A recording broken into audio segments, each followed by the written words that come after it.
Well, hello. I just want to share a few thoughts on what Jesus said about thirst.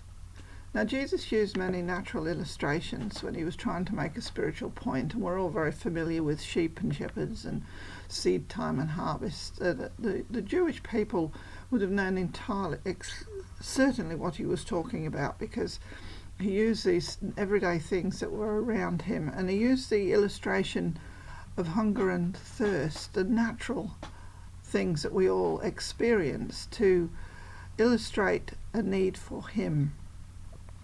We all know what it's like to be hungry and thirsty. We know that without both food and water we can't live very long. Water especially is very vital to life, and most people will die within 3 days without any kind of hydration. Now, it does vary from person to person, but generally speaking, 3 days is long enough without water. Without food, it's much longer. Without water, there's no life on earth. The brain is made up of 80% water, and saliva is 99.5%, and water is necessary for digestion and oral hygiene. After 3 days without water, dehydration sets in, leading to fatigue, confusion, and ultimately organ failure. There is little wonder that Jesus used the illustration of thirst to our need for him.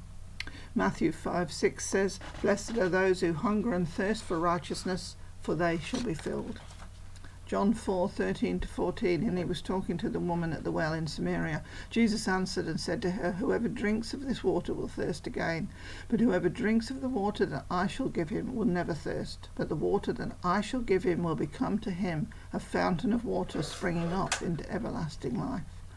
John 7:37-38, on the last day, that great day of the feast, Jesus stood and cried out, saying, "If anyone thirsts, let him come to me and drink.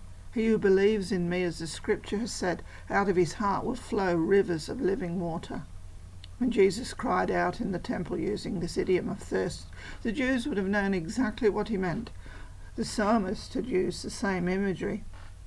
Psalm 63 verse 1, "O God, you are my God. Early will I seek you. My soul thirsts for you. My flesh longs for you in a dry and thirsty land where there is no water." Psalm 42, 1 and 2, "As the deer pants for the water brook, so pants my soul for you, O God. My soul thirsts for God, the living God." I read a story about 2 men who were crossing a desert when their vehicle broke down. Dehydration quickly set in and their thirst became terrible. They had food, but feared eating would make them more thirsty. They progressed from eudipsia, which is ordinary thirst, to bouts of hyperdipsia, intense thirst, or polydipsia, which is sustained excessive thirst, which drives one to drink anything, including blood and urine. These men even drank the water out of the radiator, even though it was poisonous. Now, many people choose to drink poison, money, sex, possessions, power, to fulfill a spiritual need instead of seeking God, who is the only one who can satisfy that thirst. Are you thirsty today? Are you seeking to satisfy that thirst with poison? Jesus promises a spiritual water that will never run dry. So I encourage you today to hear his voice as he continues to cry out to us, "If any man thirsts, let him come to me and drink." Now, when Jesus said these words in the temple, he was not long from going to the cross, and he was giving the Jews that last opportunity to come to him, to believe in him, to accept him as their Messiah. And Jesus is doing that same call today, because we're very close to him coming back. There's so much going on in the world today that they all point to Jesus coming back, and he promised us he would come back. He said he was going to heaven to make houses for us, mansions, many mansions, and then he would come back and take us to himself. He keeps his promises, but he wants you to thirst after him. He wants me to thirst after him. I'm not there yet either. He's crying out to us again today.